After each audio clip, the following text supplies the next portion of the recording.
겨울서점에 오신 것을 환영합니다. 저는 김겨울입니다. 오늘은 좀 색다른 배경에서 촬영을 하고 있죠.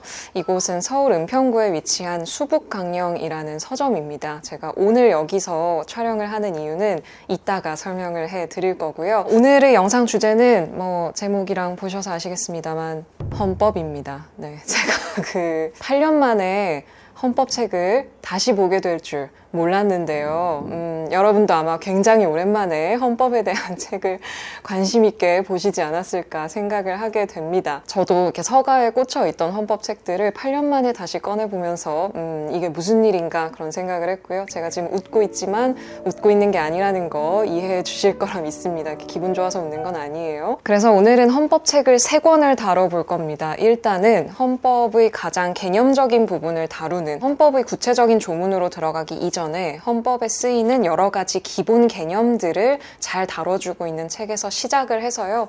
구체적인 헌법 조문으로 들어가 볼 거고요. 마지막으로는 그 구체적인 헌법 조문을 더 쉽게 읽을 수 있는 책으로 그 순서로 좀 진행을 해보려고 합니다.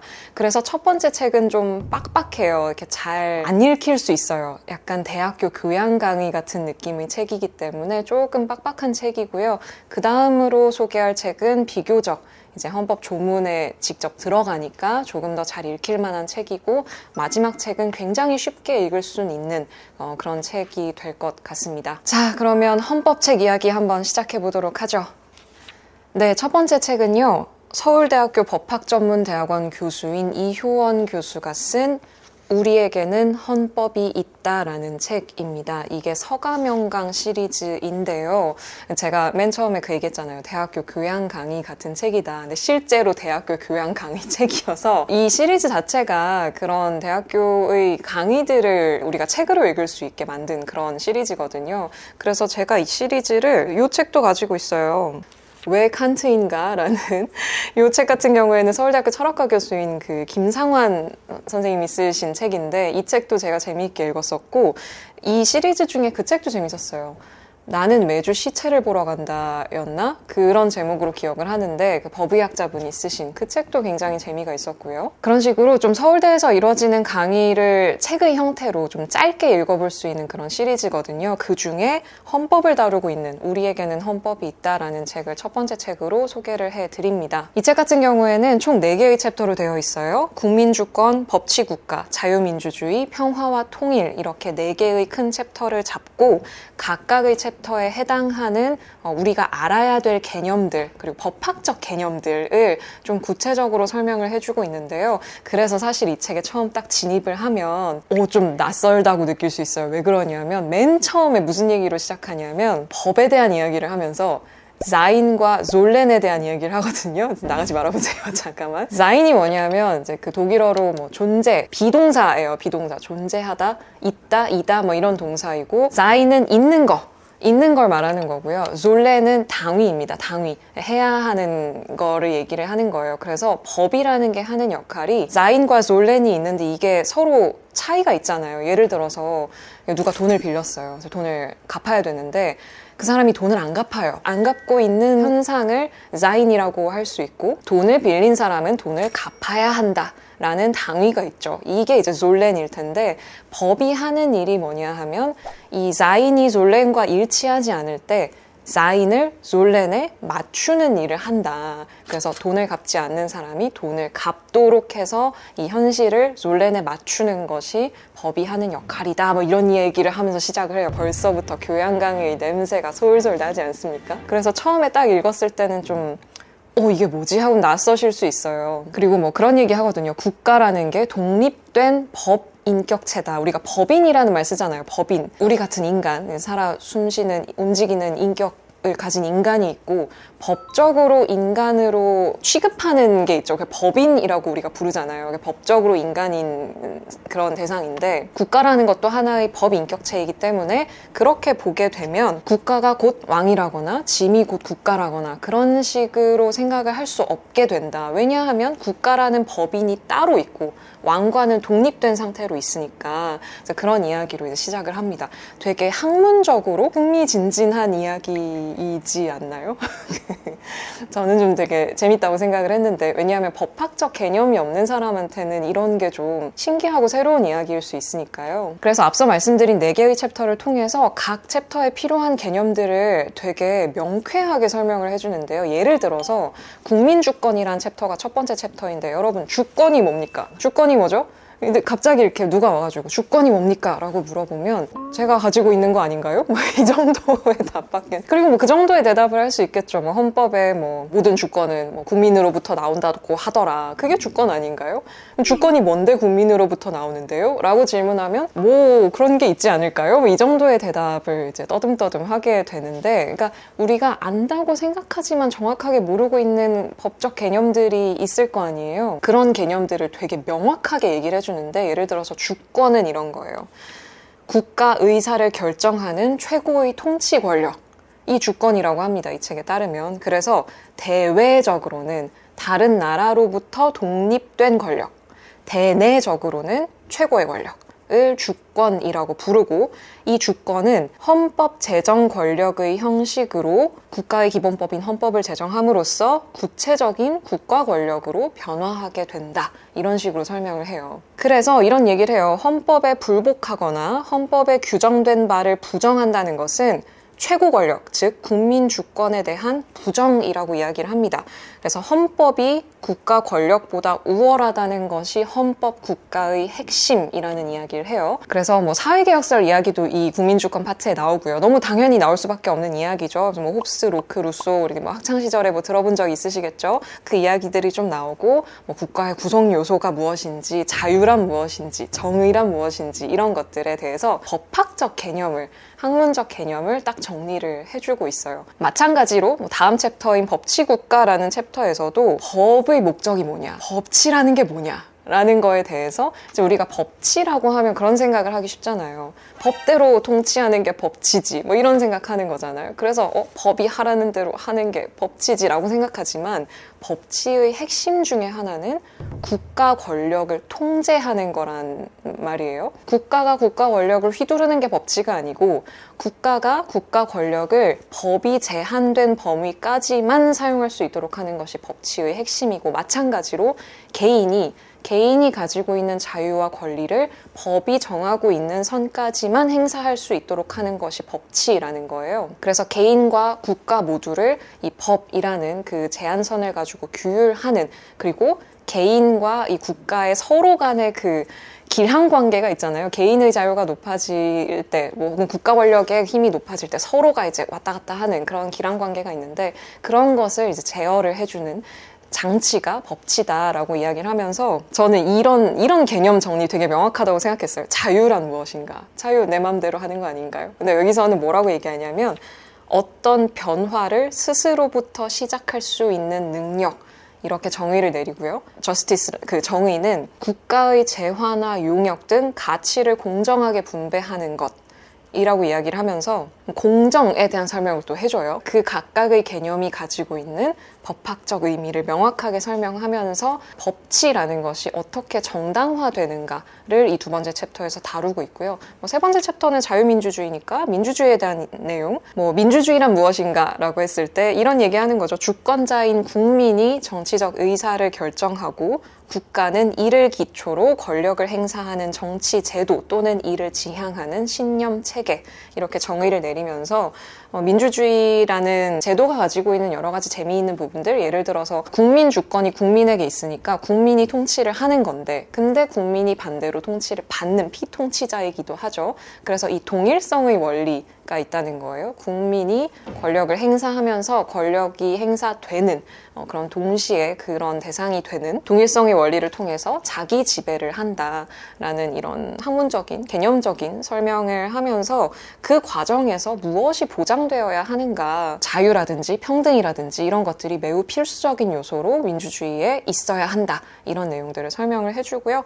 마지막에서는 평화와 통일 챕터에서는 우리 헌법에서 규정하고 있는 통일에 대한 이야기 이야기, 또 평화에 대한 이야기, 이 챕터는 다른 챕터에 비해서는 조문이 조금 더 나오는 편이긴 해요. 좀 구체적인 이야기를 해야 되기 때문에 뭐 우리나라 헌법에서는 침략 전쟁을 부정하고 있잖아요. 하면 안 된다 이렇게 이야기를 하고 있으니까 뭐 그런 이야기부터 시작을 해서 통일에 대한 여러 가지 헌법 조문들을 구체적으로 예를 들면서 설명을 좀 해주고 있습니다. 그래서 이 책은 말씀드린 대로 좀 개념 정리를 할 만한 책이고요. 약간 그 노트 필기를 해야 될 것 같은 그런 느낌이 막 들어요. 읽고 있으면. 아, 자유 땡땡, 정의 땡땡, 민주주의 땡땡, 동일성의 원리 별표 막 이런 거 해야 될 것 같은 그런 느낌이 드는 책이어서 개념 정리를 위한 책이다 이렇게 생각을 하시면 될 것 같고요.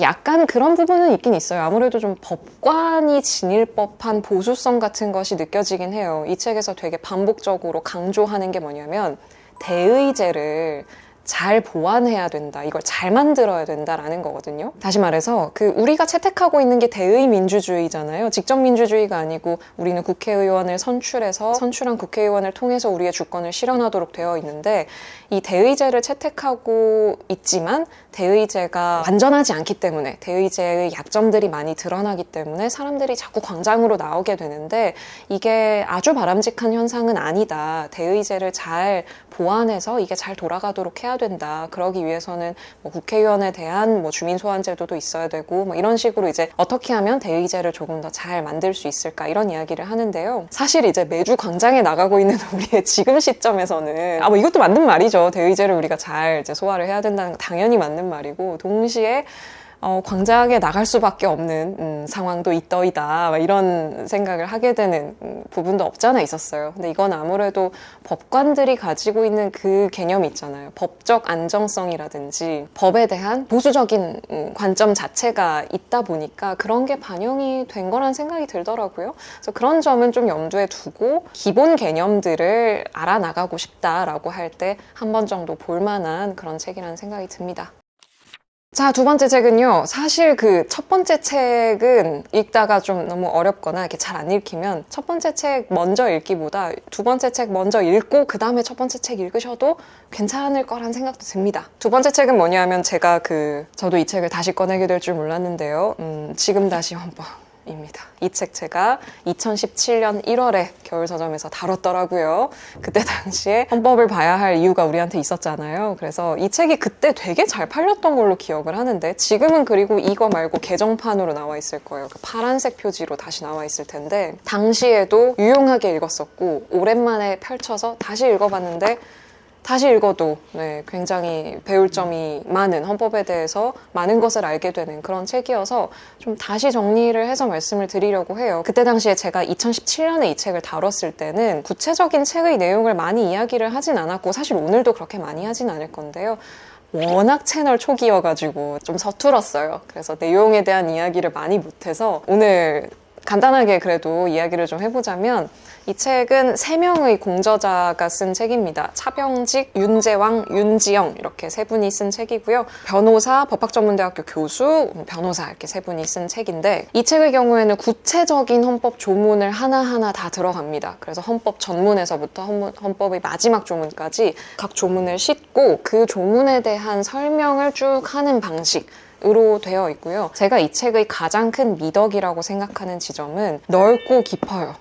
깊으면서도 넓어요. 그게 이 책의 굉장히 큰 장점이라고 저는 생각을 하는데 이게 공저자 셋이서 써서 그런 장점이 발휘된 거라고도 생각을 해요. 깊이라고 한다면 헌법의 각 조문에 대해서 그 헌법 조문이 들어가게 된 배경이라든지 역사적인 배경이라든지 뭐 법학적인 의미라든지 그리고 이 조문이 실제로 적용되는 사례라든지 이런 식으로 그 조문에 대한 깊이 있는 내용을 들어가는 동시에 넓게도 좀 보게 해주는데요. 예를 들어서 외국의 사례는 어떤지, 우리나라랑 다르게 외국에서는 어떻게 하고 있다. 그리고 헌법에서 그거 아세요? 헌법에 띄어쓰기 틀린 데가 2군데나 있어요. 문장도 비문이 좀 있거든요.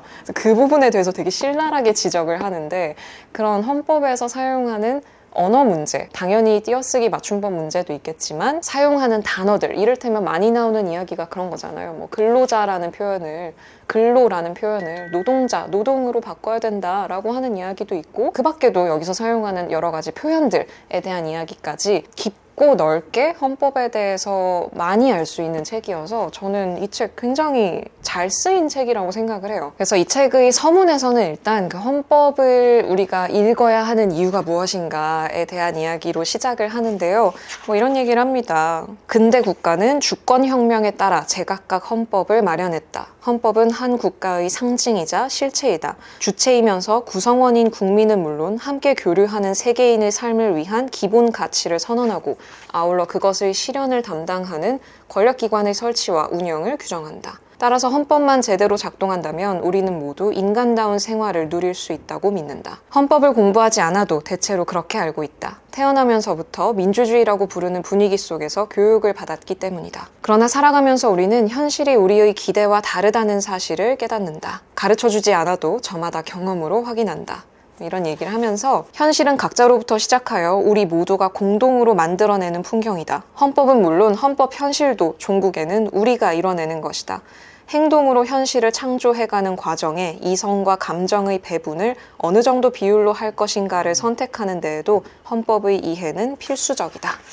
이런 이야기를 합니다. 그러니까 결국은 우리가 뭐 어떻게 하면 조금 더 좋은 국가를 만들고 어떻게 하면 다 같이 행복하게 살 수 있을까, 그런 고민으로 만드는 게 헌법이고, 우리가 최대한 좋은 국가 공동체를 만들어서 이런 규칙들 안에서 잘 살아보자 라고 만든 게 헌법이니까, 이 헌법을 가지고 우리의 현실을 더 낫게 만들기 위해서 싸우기도 하고, 또 헌법을 가지고 나의 삶을 좀 개선시켜 보려고 노력하기도 하고, 뭐 또 때로는 지금처럼 헌법이 규정하고 있는 가장 중요한 우리의 가치들을 위해서 광장에 나서기도 하고, 이런 것들을 헌법이 해낼 수 있다는 것이죠. 그래서 각 조문들에 대한 이야기를 하는데요.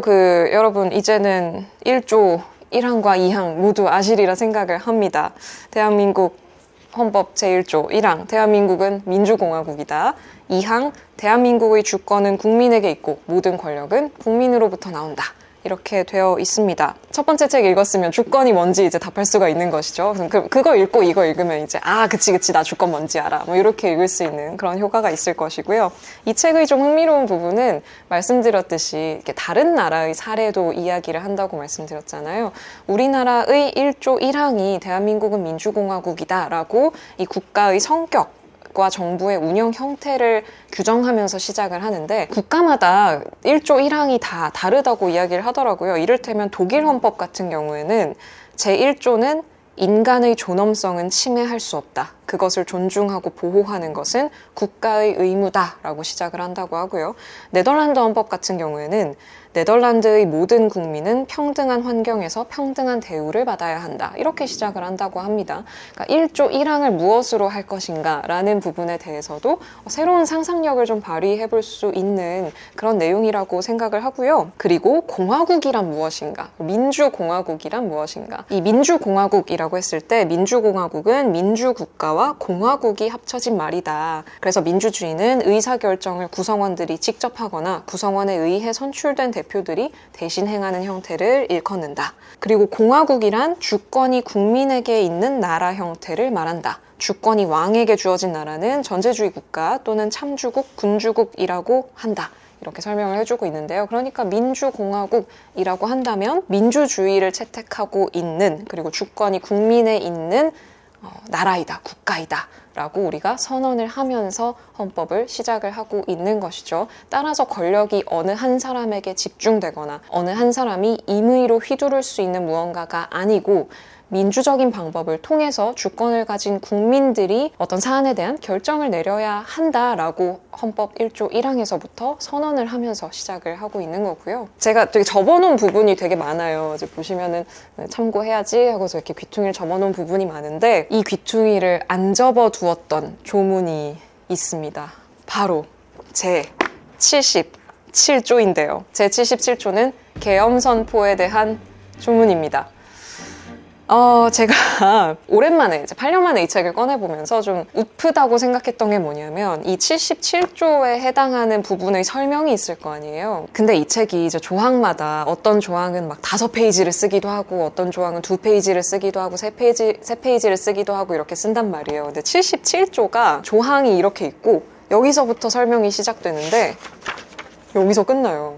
그러니까 한 페이지 반, 한 페이지 반밖에 없어요, 설명이. 너무 짧죠. 제 생각에는 아마 저자들도 이 조문에 대해서 길게 설명해야 될 거라고 예상한 사람이 없었을 것 같아요. 오랜만에 보려고 다시 꺼냈는데 너무 짧은 거예요. 근데 이제 우리가 겪어봤으니까 이 77조가 생각보다 좀 허술하다. 필요한 건 다 규정되어 있지만 조금 더 촘촘해야 될 것 같은데 너무 불안한데 이런 생각이 들지 않으셨나요? 그런 생각을 했어요. 77조를 이렇게 다시 보면서 계엄을 선포할 정도로 굉장히 위급하고 국가가 위기에 처한 상황이라면 그러면 계엄 선포에 있어서 대통령이 단독으로 결정하는 게 아니라 국회의 동의가 필요한 거 아닌가?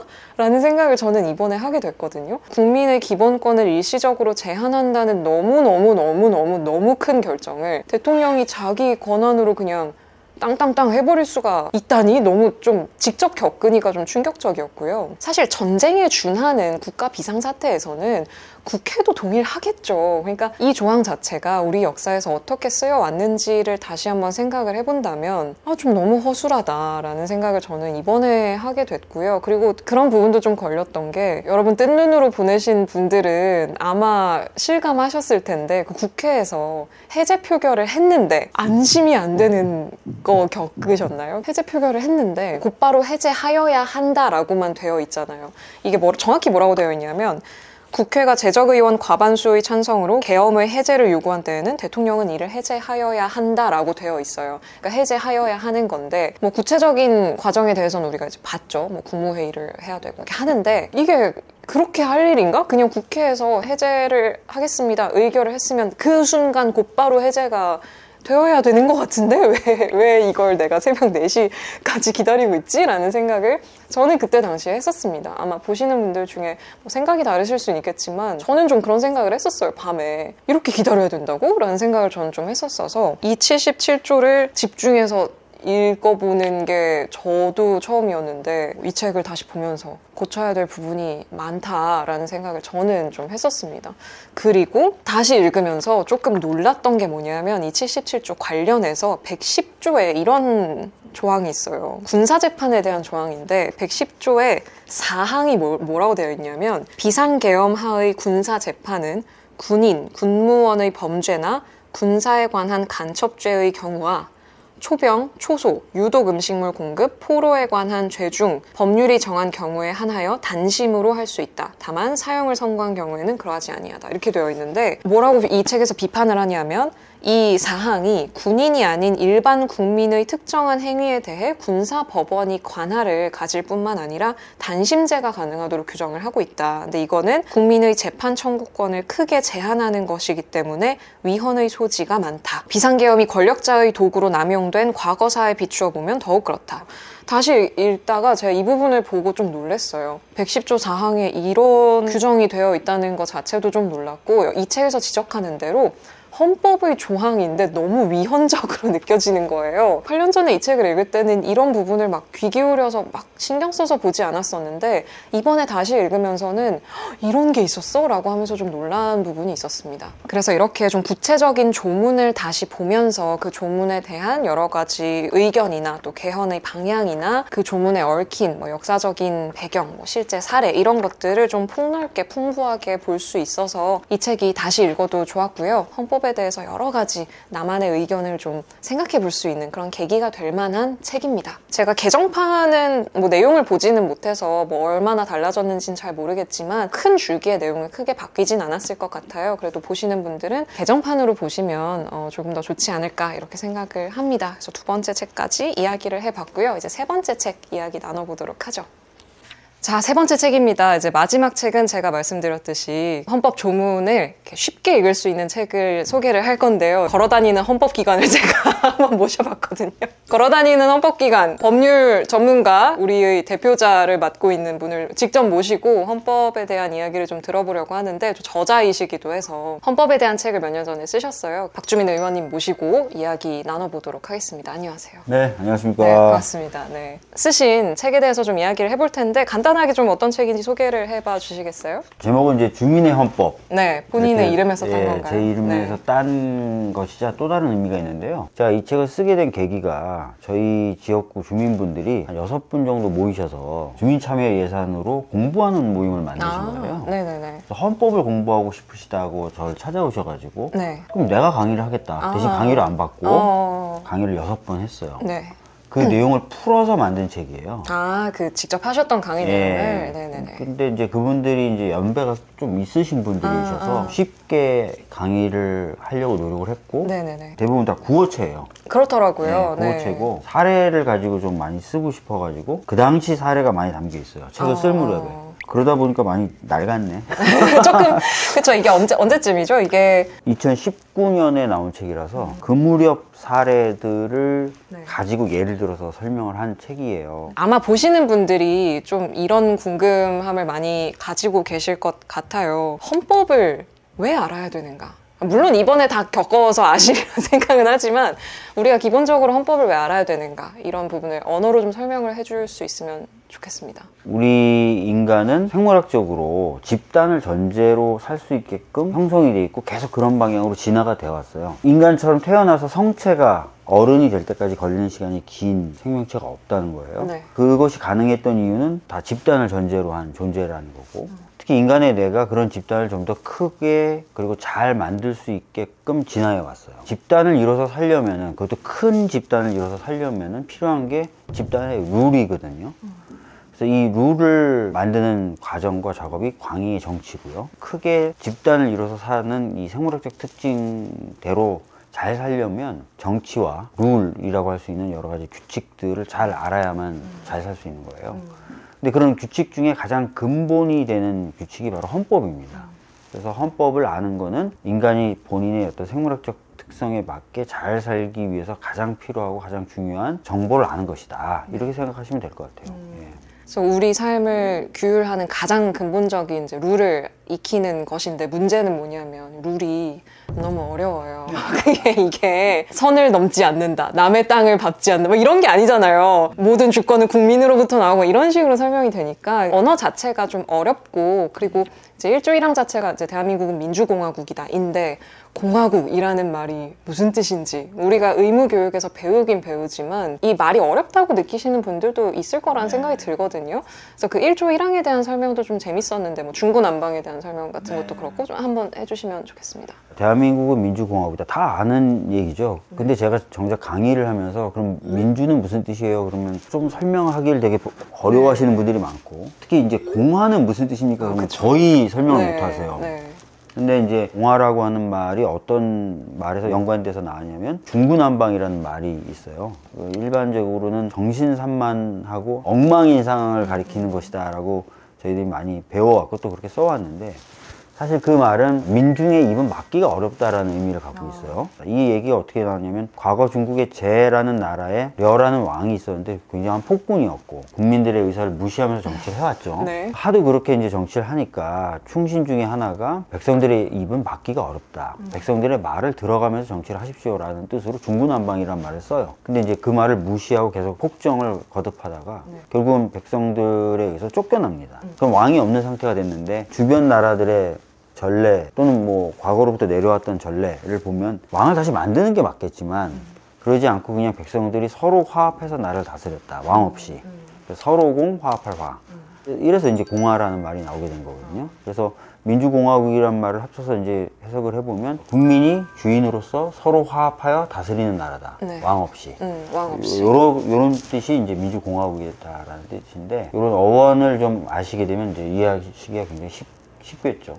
그렇네요. 헌법과 법률이 우리 삶에 전혀 관련이 없다 이런 건 좀 아니고요. 제가 뭐 다른 예도 좀 드러났지만 우리나라 군대를 국군이라고 부른 이유도 사실은 헌법에서 국군이라고 돼 있어요. 예전에 국민학교였다가 초등학교로 바꾼 이유도 네. 일제의 잔재다라는 것도 맞는 말씀이긴 하지만 헌법에 초등교육이라고 돼 있어요. 다 이제 어떻게 보면 헌법적 연원과 근원을 갖고 있는 거다. 그래서 우리가 알게 모르게 사실 헌법 속에서 살고 있다. 그렇게 보시면 되죠. 최저임금 같은 경우에도 헌법에서 최저임금 헌법에 얘기를 하고 최저임금 있다는 보장해야 된다고 돼 거를 있어요. 몰랐어요. 그러니까 이게 그냥 사람들이 최저임금 왜 있어야 되는지는 이해를 하잖아요, 보통. 왜냐하면 최저임금이 없으면 산업혁명 시대 영국 되는 거 아니냐 이런 생각이 드니까. 근데 이게 헌법에 규정되어 있을 거라고 생각을 못하는 경우도 많거든요. 저도 일단 이게 헌법에 있을 거라는 생각은 못했어요. 심지어 국회의원조차도 아이고 최저임금제 때문에 중소자영업자분들 너무 힘들어하니까 없애버리자는 얘기를 막 해요.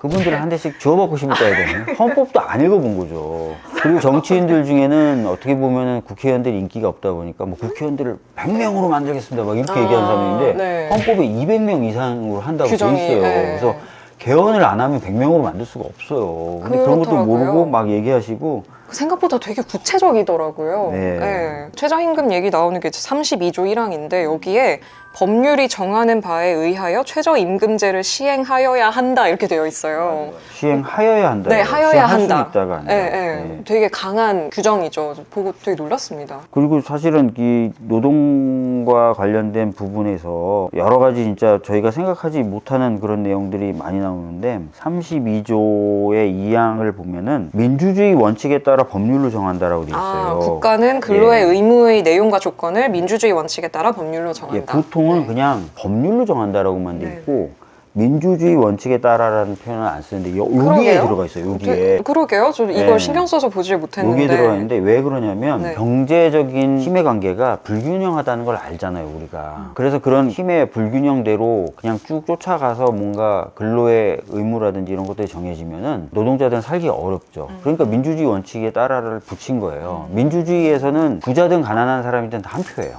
그렇죠. 예. 네. 경제적인 생활이 영위되는 시장에서는 1원이 한 표라고 보통 표현하잖아요. 네네. 그래서 그렇게 그냥 시장의 논리대로 하지 말고 민주주의 원칙에 따라서 1인당 한 표로 생각해서 법률을 정해라라고 얘기하는 거거든요. 그러니까 이런 것들이 굉장히 세심한 배려예요. 되게 세심하네요. 네. 생각을 못했어요. 하긴 이거 그냥 두면 이제 힘의 논리대로 가게 되니까 생각보다 87년에 되게 세심한 개헌되었네요. 그러니까 우리가 네네. 이 헌법에 대해서 자긍심을 가져야 될 것들이 많은데 내용 자체가 굉장히 좋은 내용들이 많아요. 세심한 배려하에 만들어진 조항들이 많아요. 당구장을 예전에는 미성년자들은 못 갔었어요. 당구 선수가 되고 싶은 사람이거나 또는 당구가 재밌어서 뭔가 이 당구를 치면 행복해지는 사람들이 소송을 제기한 거예요. 그 법이 네. 나의 기본권을 침해한다. 어, 국회에서 만든 법이긴 하지만 네. 내 기본권을 침해해서 법이 위헌 판결을 받은 거예요. 그래서 미성년자들도 당구장 갈 수 있게 된 거예요. 다만 이제 당구장에서 담배를 못 피는 거죠. 그런 식으로. 그러니까 이제 국회라든지 또는 정부가 했던 어떤 방침도 이건 내 기본권을 오히려 제약하는데 라고 해서 헌법을 가져와서 네. 그걸 바로 잡을 수 있거든요. 헌법이라는 게 기본권이라는 측면이라든지 네. 국민보호라는 측면에서 되게 예를 하나 작은 걸 든 네, 거예요. 진짜 별거 아닐 별거 수 아닌데, 있는데 예. 당구장 들어가게 해달라 이게. 예, 네. 그런 식으로 이제 하나하나 바꿔나갈 수 있는 거예요. 그 힘을 갖고 있는 법이고 네. 국민분들이 이렇게 활용할 수 있는 법이라는 거죠. 최근에는 기후소송도 제기됐어요. 네네네. 그 어린 학생들이 내가 살아나갈 미래의 기후위기를 막기 위해서 지금 현재 그 탄소를 저감할 의무를 부과하는 법이 불충분하다. 네네네. 그래서 이겼잖아요. 네네네. 예, 그런 식으로 이제 하나하나 헌법재판소에서 헌법을 근거로 판단해서 이 법은 잘못된 법이다. 바꿔라. 이렇게 되는 거거든요. 네. 그렇게 예를 들 수 있는 게 굉장히 많죠. 너무 많죠. 그 양심적 병역거부자들 네. 다 처벌했었는데 네. 대체복무제를 마련하라는 것도 헌재가 결정을 하거든요. 헌법재판소가. 네네네. 말 나온 김에 그 양심이라는 표현 잠깐 설명해 주시면 좋을 것 같아요. 우리가 일반적으로 쓰는 착한 마음이라고 생각하시는데 그건 아니고요. 신념이라고 네. 생각하시면 돼요. 네. 각자 자기의 신념 하나씩은 가질 수 있다. 이게 양심의 자유거든요. 네네. 자기가 갖고 있는 신념에 반해서 군대를 가야 되고 이런 것들은 좀 기본권 침해다라고 헌재가 판단한 거죠. 예. 그렇죠. 그 신념 자체가 예를 들어서 뭐 이런 신념은 보호 안 할 거 아니에요. 뭐 사람 다 쏴 죽여야 된다. 뭐 이런 신념을 그런 보호하진 신념은 않을 거 보호하지 아니에요. 않는 거죠. 그런 네. 신념은 가질 수 있는데 그런 신념을 실천하는, 실천하는 그러니까 게, 신념은 사실은 제한하기가 어렵죠. 가지고 자기 있으니까. 마음속에 있는 거니까. 근데 요거를 행동으로 옮길 때는 제한이 가능하다는 거예요. 예술의 자유도 예술적 상상의 자유 이거는 제한을 못 해요. 이걸 실천할 때는 이제 타인의 기본권을 침해한다든지 사회 안녕 질서를 훼손한다든지 이런 네네. 기준을 가지고 제한할 수 있습니다. 헌법이 참 알게 모르게 우리 생활에 중요한 역할을 하고 있다는 사실을 아마 올 겨울에 많이들 깨달으셨으리라 생각을 하고 저도 그랬고요. 그래서 헌법을 좀 다시 읽어봐야겠다 이런 고민들을 많이 하셨을 텐데 주민의 헌법 굉장히 쉽게 잘 쓰여진 책이니까 또 많은 도움을 받으실 수 있을 거란 생각이 듭니다. 조금 사례들이 올드해지긴 했지만 헌법 조문이 담고 있는 기본적인 가치에 대해서 나름 쉽게 썼어요. 네네네. 그래서 낡은 책이라고 안 사지 마시고 겨울서점 출연해 주셔서 너무 감사하고요. 제가 또 모신다고 오늘 또 은평구에 위치한 서점에서 또 뵙자고 했는데 서점 도서관 많이 또 부탁드립니다. 은평구 이 서점과 도서관 많은 발전을 할 수 있도록 좀 부탁드리고요. 오늘 또 귀한 걸음 해주셨는데 여기서 인사드리도록 하겠습니다. 오늘 나와주셔서 감사합니다. 오해하실까봐 여기 저는 은평 갑인데 이 서점은 은평 의리긴 있어요. 해요. 네. 그래도 뭐 국회의원이니까 대충 자주 찾아오겠습니다. 감사합니다. 네. 자, 이렇게 해서 오늘 헌법에 대한 3권의 책 이야기 나누어 봤습니다. 헌법의 가장 개념적인 부분에서부터 조문을 가장 쉽게 읽는 그런 책까지 살펴봤는데요. 헌법에 대해서 이렇게 깊이 생각해 볼 일이 많이 없었는데 아마 여러분도 그러셨을 것 같은데요. 이번 계기를 통해서 헌법에 대해서 조금 더 잘 들여다보고 우리가 어떻게 주권을 가진 국민으로서 행동을 해야 되는지도 다시 함께 생각을 해봤으면 좋겠습니다. 그리고 이런 계기로 헌법을 다시 볼 일은 없었으면 좋겠다는 생각도 드네요. 오늘 영상은 여기서 마무리하도록 하겠습니다. 여러분께 좀 도움이 되셨길 바라고요. 우리는 다음 영상에서 또 만나기로 하죠. 오늘도 와주셔서 감사합니다. 또 오세요. 안녕.